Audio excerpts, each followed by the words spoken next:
Cash Flow Diary Podcast, Episode 15. Congratulations, you showed up. Give yourself a high five in celebration of your success. Welcome to the Cash Flow Diary, where new and experienced investors come to take confident action towards their goals. Your host is a family man, a real estate entrepreneur, investor, coach, and instructor. As a master facilitator of Robert Kiyosaki's Cash Flow 101 game, he's inspired many to begin their journey into creating cash flow for themselves and their family. And now, here he is to offer you the tools required to earn the income desired. Your cash flow coach, Massey. Hello, Cash Flow Diary listeners. Glad that you are here. Welcome to another episode of the CashFlowDiary.com podcast. My name is Jay. If you haven't met me before, welcome. If you haven't listened to the first episode of the Cash Flow Diary podcast, please make sure you go over to iTunes, download the first one so that you can understand the background and format of the show.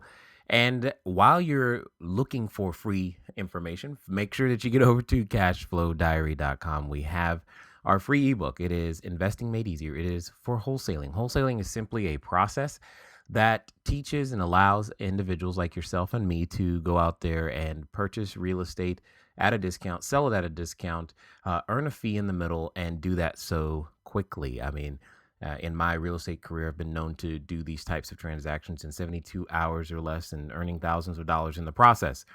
If that's something you're interested in, make sure you go over to the website, CashFlowDiary.com. Download the ebook. You definitely will be put on our list. And what will end up happening is you'll start getting the free webinars where I also explain how to do wholesaling as well as the ebook. And you can go through the workbook, etc. And just from listening to the webinar and the ebook, I know we've received reports now of people who've been able to write their first offers, which is exciting. And I know I'm excited to help anyone get started in their excellent journey and continue to become bigger, better real estate investors. Okay, so if you've been to the CashFlowDiary.com podcast before, you know that one of the things that I love is quotes. So today's cash flow quote is as follows. It says, "Be careful to leave your sons well instructed rather than rich, for the hopes of the instructed are better than the wealth of the ignorant." That comes to us from a source that you may not be familiar with. In fact, he hasn't been alive for a long time. A man by the name of Epictetus. If you knew him already, then you already know that he is a Greek sage and Stoic philosopher, born a slave. And I find it very interesting that, you know, from his perspective on life, he's able to come up with such wise words. It is better to leave your sons well instructed rather than rich. I mean, we've all heard stories of people who have left their kids, their children's, or the proverbial trust fund baby who doesn't know how to grow money, doesn't know how to protect money, and all of those things. And what's really funny and special to me about this particular quote is that that's part of the genesis for even creating this podcast and everything that we do at the Cash Flow Diaries, because I wanted to make sure that my children, of which there are 4, had a record of what Dad thought and thinks about the things that we've been able to do so that they can continue in my absence. Because as we all know, none of us are guaranteed tomorrow, so we got to make the most of today.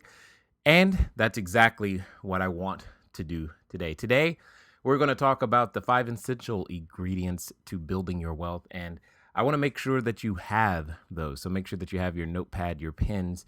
This may be an episode you listen to many times, and that's completely okay. So I've got 5 things here. And if you've heard me before, you know that I believe that most, if not all, business can be run with, answering 5 questions. So it's not just knowing the 5 questions, and it's not knowing someone else's answers to these questions that are going to make your business run. It's knowing your answers to these questions. And that's what's going to help you figure out how to, earn the income that you're looking for. Because depending on what your background is, I mean, hopefully, you're not like Epictetus and you feel like a slave. But you may have a job, right? And it takes a certain amount of skill sets to earn money in that particular arena. And now you're wanting to learn how to earn money in a completely different arena. And that's good. However, we need different ingredients in order to build wealth. The 5 questions that you will want to remember are, and in this order: why, what, when, who, how.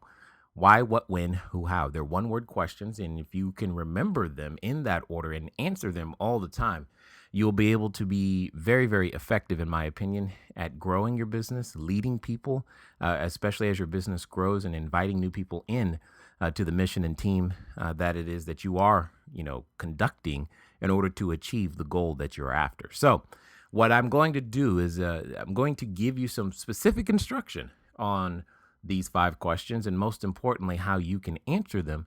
And if you sit down in an exercise, my guess is in less than 60 minutes, you can come up with a very basic, executable um, business plan that can get you started so that you can no longer have to worry about having these, 12 page or 1200 page, I should say, documents that end up never being looked at again when it comes to business plans. In fact, most small business owners never had one to begin with.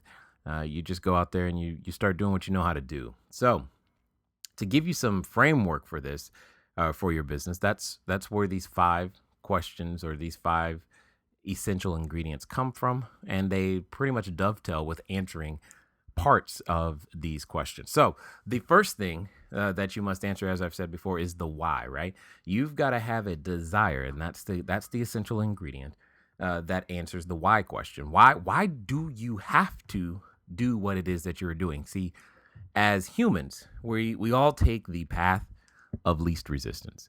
And that path of least resistance for most of us is go to school, get good grades, and get a job. Or maybe just go to school and get a grade, depending on who you are, right? Get a grade and get a job. And that's the path of least resistance. That's the path that's offered freely to most of us. And because, you don't need any additional special desire to do that. So think of it this way. Some of you may have grown up wanting to be, say, heavyweight champion of the world. Maybe you wanted to because you heard, what dad or mom said about Muhammad Ali or Cassius Clay or any of the great fighters. Maybe you consider Evander Holyfield a fighter, or Manny Pacquiao, or any fighter that you like. The point is, yes, I know that all of those that I just named were not heavyweights. However, you don't you're not a heavyweight champion because you don't have to be. That's the key. You don't have to be. You aren't a multi-billionaire real estate investor yet because you don't have to be. You may not even be a real estate investor yet because you don't have to be. You aren't a college graduate because you don't have to be. I know I'm not a college graduate, but maybe you are a college graduate. You haven't earned $1 million because you don't have to. Here's my point. Our identity is a very strong force to be reckoned with.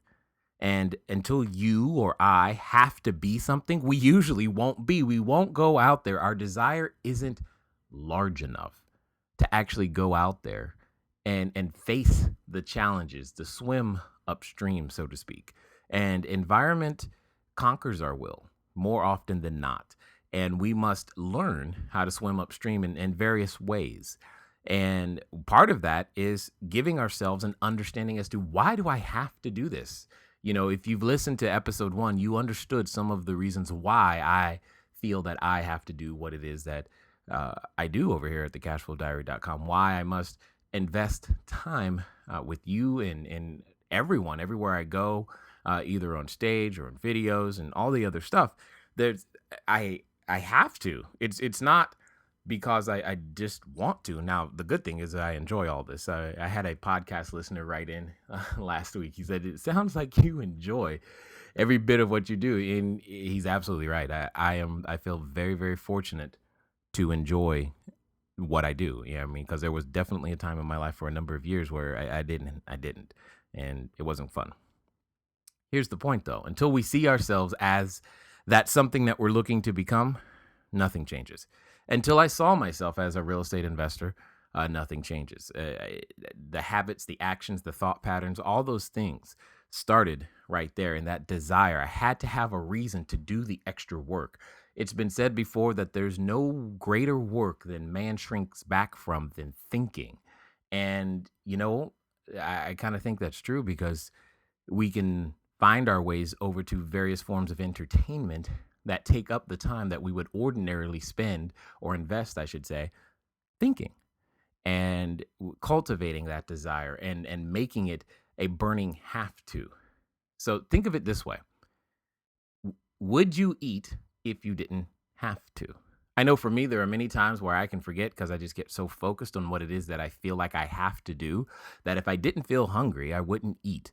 I just wouldn't because I get so caught up in the plans that we're making, the buildings that we're designing or redesigning, and the plans of which building we're going to go after next, and helping people. All those things get exciting to me, and I get completely off focused from something as simple as food. And because I have to, I make time to stop and eat.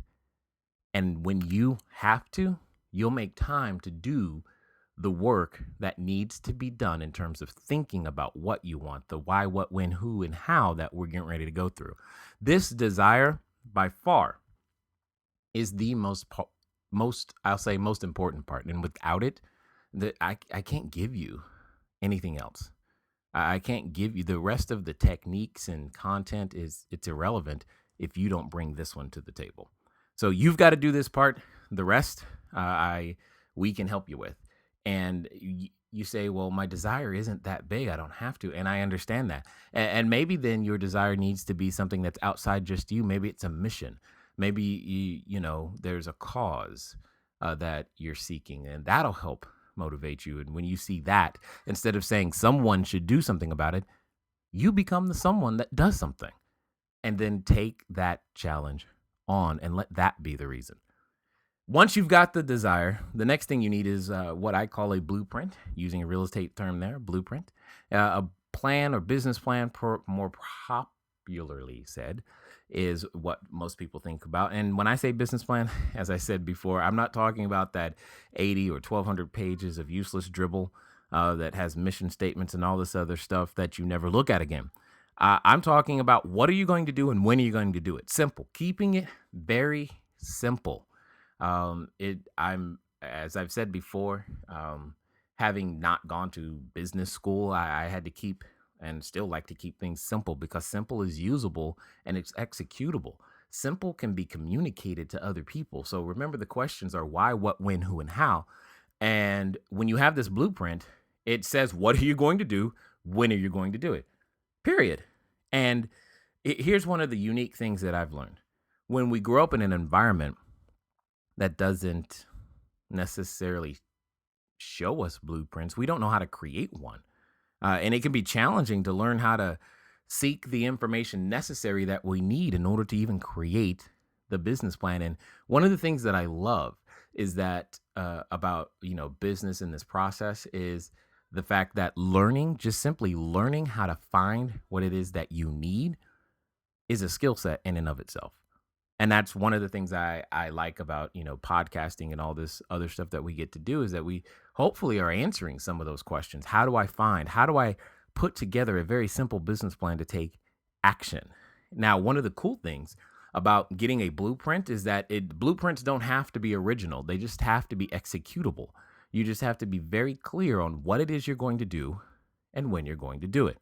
So sometimes that blueprint comes in the form of a book, right? We've all picked up a book and said, hey, I want to do that. Or I'm just going to model my business after what I just heard that guy do. I'm just going to do that. Sometimes, for some of us, especially when it comes to real estate, we have these shows on TV that shows you how to rehab a house, hold it, rent it, all these other things. Maybe that becomes your blueprint. It doesn't really matter. You just need something to begin with. Now, you're going to refine it over time. So for those of you who are saying to yourselves, well, that's not detailed enough.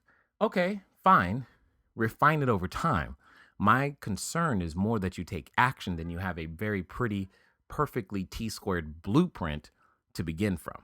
Now, that doesn't mean that, there's no value to having that.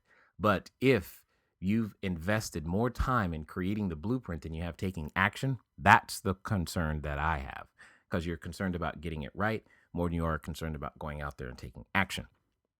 Now, one of the other forms of getting a blueprint, which happens to be kind of like my favorite these days, is the process of finding or hiring or a coach or a mentor, or more popularly, or what was popular anyway, is the process of apprenticeship. And I like that because when it comes to apprenticeship, what happened is, the little your kids got to watch you out there in the field, and while they watched you in the field, they learned what to do, and as they learned what to do, they could repeat that over and over and over again, and that was important. That's what I'm talking about. Right now, that's not always possible, for kids to learn what it is, because dad goes off to work, mom goes off to work, and they can't see, and then they don't know how to do the things that need to be done in order to create value in the marketplace and generate an income. But apprenticeship is a very good way to get that blueprint. Again, blueprints don't have to be original. That's one of the great things, especially about a service-based economy, is that when it's a service-based economy, it's hard to commoditize certain things. Therefore, it creates an opportunity for everybody based upon geographic location, because one service can't serve everybody everywhere simultaneously when the need arises, which is why you have so many different things like ambulance companies and taxi services. I mean, the idea of a taxi service isn't wholly unique. It's just not available everywhere. That's what creates the opportunity. So it's a simple blueprint. Now, you can tweak your blueprints and add your little stamp and flair to it, but in general, you're doing the same thing. Same thing is very true with real estate. It is a service business. Regardless of what you think, it's not a product. It's a service business. And your service can vary. Your levels of service can vary. And it varies based upon the type of customer that you are looking to serve. So some of the simple things that you want to know, like, as a quick review here, is you got to know why you want to do something and what and when are you going to do it. So a simple step is to write down, well, what I'm going to do is I'm going to buy a house. I'm going to buy a piece of real estate. Good. Now when? And then do everything you need to do to go seek out the information that you need to actually execute by the date that you set. And you'd be surprised how something that simple can begin to change your life. As I've said before, I've worked with people in less than 3 hours, people who have never written offers go out there and write offers. It doesn't take long, and it doesn't even really take the whole 3 hours. But the point is that until someone has to do something, oftentimes we just don't take the action. I know I'm very guilty of this, right? How many of us guys as husbands, right? We don't take out the trash until the wife makes sure that we have to take out the trash, right? You understand exactly what I'm talking about. So what's after that? After you have the blueprint, what must you do? You must sacrifice. Now, that's a word that is often misused these days and definitely misunderstood in my opinion. But a sacrifice simply for me, and this is totally my definition, is letting go of something to be good, something to be good. So hear that word, for something you currently perceive to be better and of greater value. Because we've all had that time where something that we perceive to be better and of greater value turned out to not be.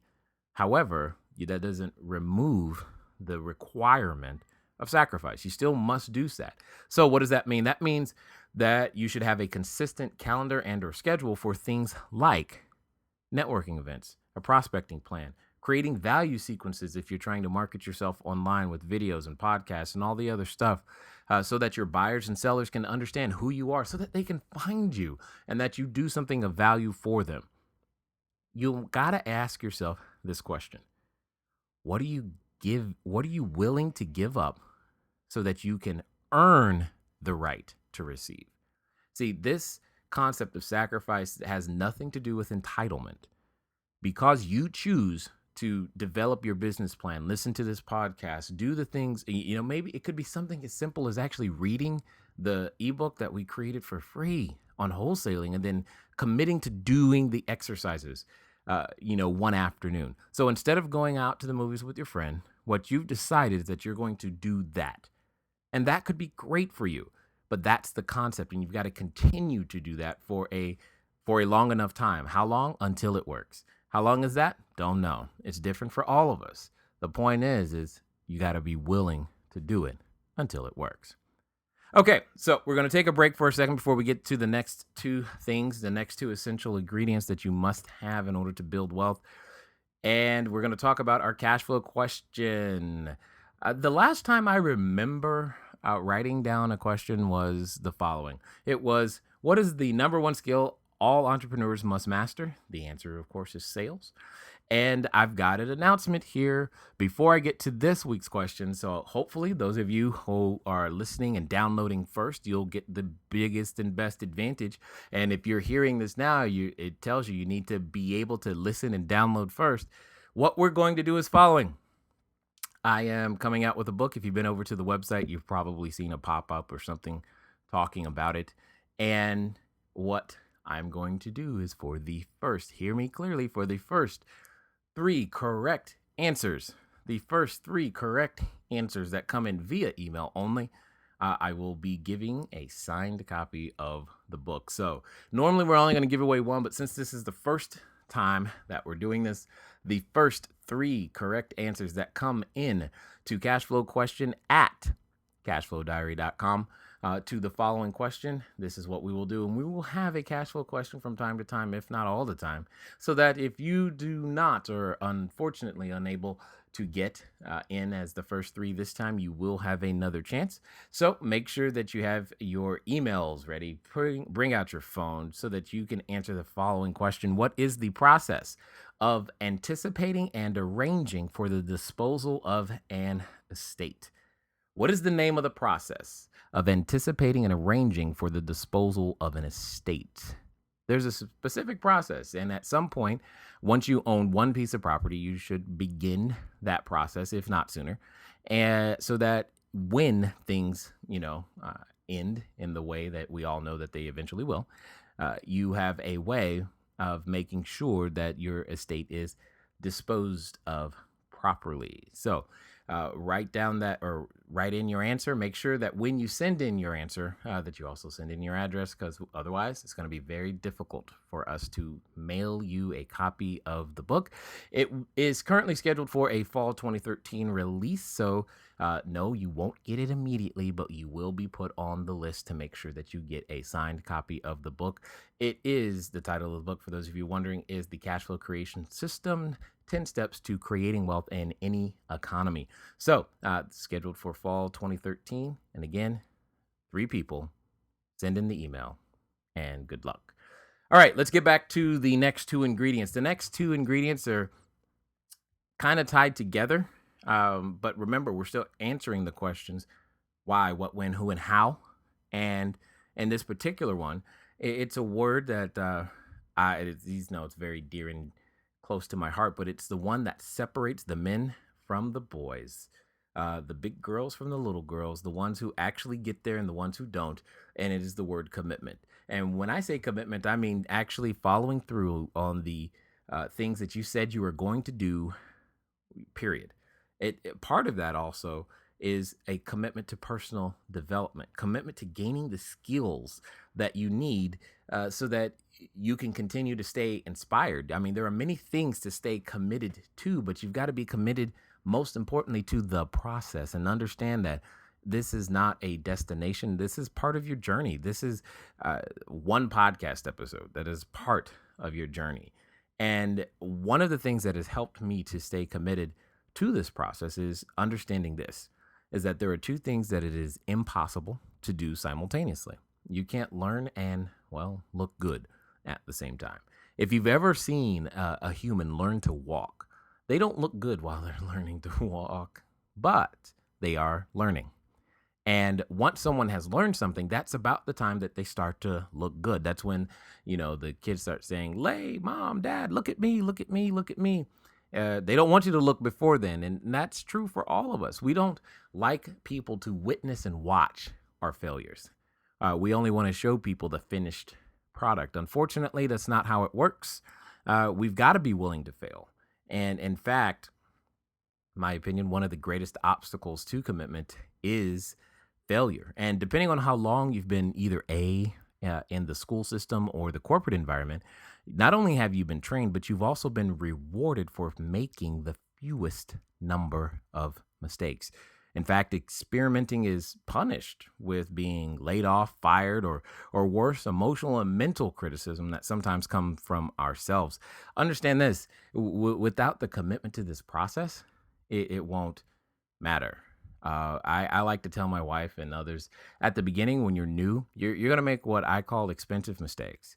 However, if you are willing to go through that process at the end or during the journey, at some point, you'll start earning income relative to the expense of those mistakes later, which is good. And one of the things that is sometimes a challenge to remember is that building is a process. It's a brick by brick and over time process. You don't just erect a wall overnight. You don't just, yeah, I know you've seen this prefab buildings and all these things, but even that is it's a process. It's one wall at a time. It doesn't just pop up. I mean, I wish if you're very familiar with Legos, if you're familiar with that, it takes sometimes, depending on what it is that you're building, it can take a minute or two to put that thing together. And it's one little Lego piece at a time. And you know what? Sometimes that Lego piece, one of the biggest and most important pieces is how we think, our context, and understanding that. So making sure that we pick up the right books and gain the skills. Like, for example, the answer to the question, sales, it's one of the fundamental things. So a question you should be asking yourself is, what's a good book that can help me learn to sell, especially if you've never sold anything? It's one of the biggest obstacles that I've seen, and it's one of the greatest challenges is you got to face. Oh man, I've never sold anything, and now I want to be this business owner, real estate investor that requires sales. Now, here's the good thing: this being committed answers a part of the who and the how question. One of the great things about business is the fact that you can leverage. Definitely the coolest thing about real estate, in my opinion. But you also leverage other people's expertise. So maybe you aren't going to be the one that does the sales, and that's okay. However, just understand that sales is one of the most expensive things to outsource. Okay. However, that doesn't mean you can't do it. Just means that when you are building your business model back in your blueprint, you need to account for that. You need to account for that within your business model. In fact, one of the things that you should be doing is building an economic model along with that blueprint eventually. And you may need to enlist the competent counsel of a CFO or an accountant or someone of that nature who has that skill set to help you build an economic model so that you can understand what your cost of goods sold or cost of services would actually be. What's it going to cost you? Or your contribution margin. If either one of those terms, contribution margin or cost of goods sold, is unfamiliar to you, I'm going to suggest very strongly that you move at the speed of instruction and go look them up so that you can begin to understand. Understanding these things will be the foundation that makes you a better wholesaler, makes you a better buy and hold person, makes you a better business person. If you eventually want to raise capital, you'll need to know it. All these things become very, very key and important. All right. The next essential ingredient is unyielding, effective action.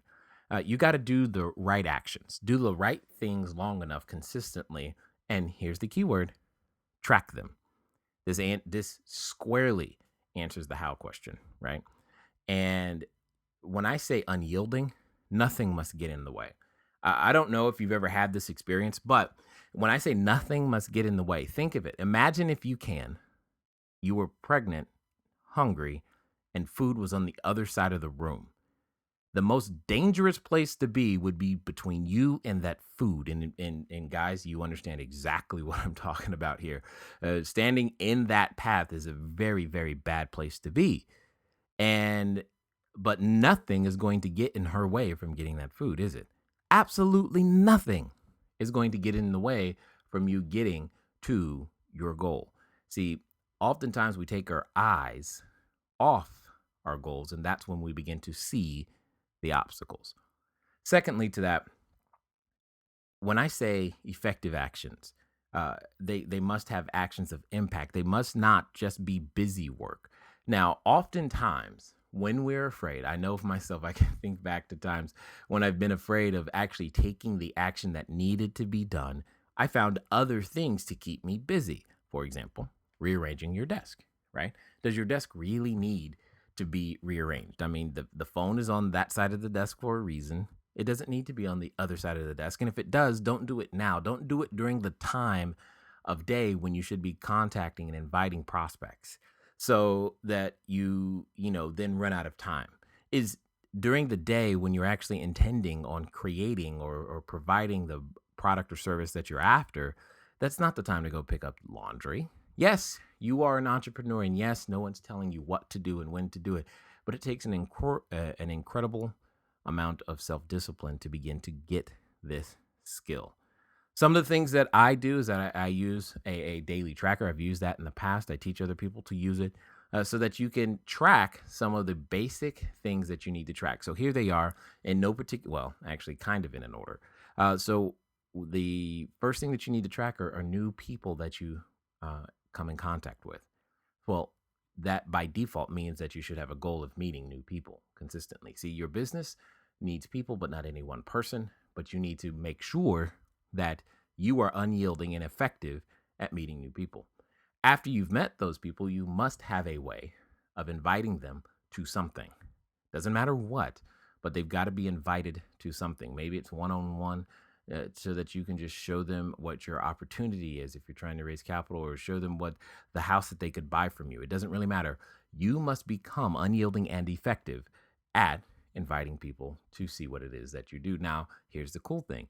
You must get to the next step of getting them to actually show up to whatever it is that you're inviting them to. So even if it's a one-on-one, I mean, we've all made appointments with people and had them not show up, which is totally irritating, but it also gives you insight into their character. See, you're going to show up no matter what. You do what you do. You let your yes be yes and no be no. You're going to be there, but you also should hold that expectation of them. And don't be shy about letting them know that. Okay. So after you get good enough to invite them so that they show up, you then got to become excellent at letting them know and displaying and showing and presenting what it is that you have to offer, describing your product or service. But don't describe it from the point of just telling them about it. Describe it of the point of from addressing their concerns and how what it is that they're concerned about could actually result in, or how taking your product or service actually results in solving their issues. And then after you've done that, you've got to get good at following up with them and making sure that you consistently follow up with them all the time. So that's one of the most important pieces, and sometimes can be very, very scary. And then eventually you must learn to do what is popularly known as closing. I would call it more like opening the relationship to new, bigger, deeper ways and more opportunities than it is closing any particular thing. So those are the pieces that must continue and must definitely still be together, but you've got to be unyielding and effective at those, and you've got to be willing to track them. You got to be willing to stare zeros in the face when you've made a goal. You said, hey, I'm going to make sure that I present 15 times to people this week, and then at the end of the week you're like, ooh, I've only did 2. And you've got to be willing to be held accountable to that. And more importantly, here's one of the things that I use to teach and continue to say to people is, there was a time in my life where I would say the following phrase: 5 yeses a day keeps poverty away. What that simply meant is if I got 5 new people every day to say, yes, I would sit down with you, come to your presentation, something, whatever it is, so long as I got 5 new people every day to do that, you would be able to convert and earn enough money to make a living.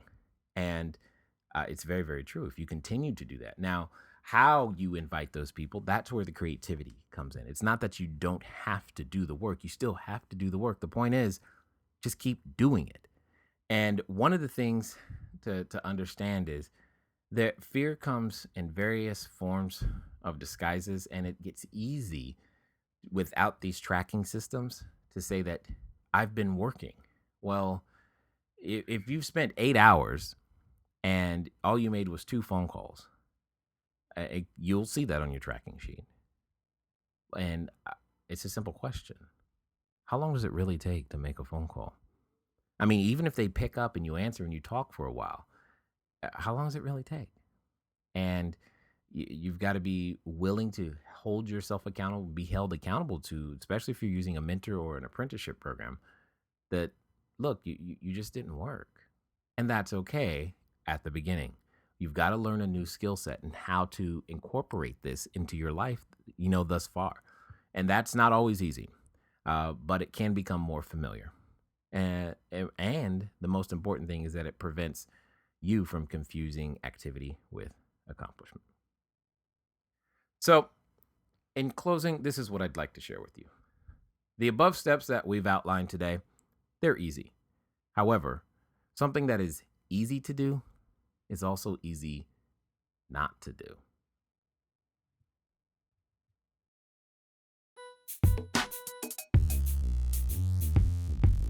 Thank you for investing your time with Jay Massey and the CashFlow Diary. When you have a moment, please visit iTunes and leave a positive comment about the show. And go now to our website, CashFlowDiary.com, to take advantage of our free business building course, Cashflow Foundation. Gain the knowledge, understanding, and skill that will teach you how to never need a job again.